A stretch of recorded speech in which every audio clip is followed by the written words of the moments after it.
நிலம்மா என்ன பண்ணிட்டு வர?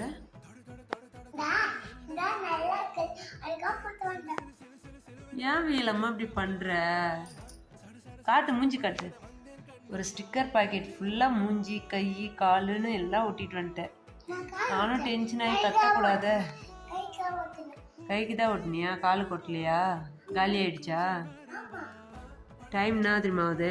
நைட்டு 11:20 ஆகுது. சாயந்தரம் கொஞ்ச நேரம் தூங்குனதுக்கு இப்படி வச்சு செய்கிறேன்னு. நானும் டென்ஷன் ஆகக்கூடாதுன்னு கொஞ்சம் கண்ட்ரோல் பண்ணுறேன். காட்டு, மூஞ்சி காட்டு. உன் அழகு மூஞ்சி காட்டு. காட்டு, என்ன பாரு? அழகியா நீ? நல்லாவே இல்லை. பொடி ஸ்டிக்கர் எல்லாம் எடு.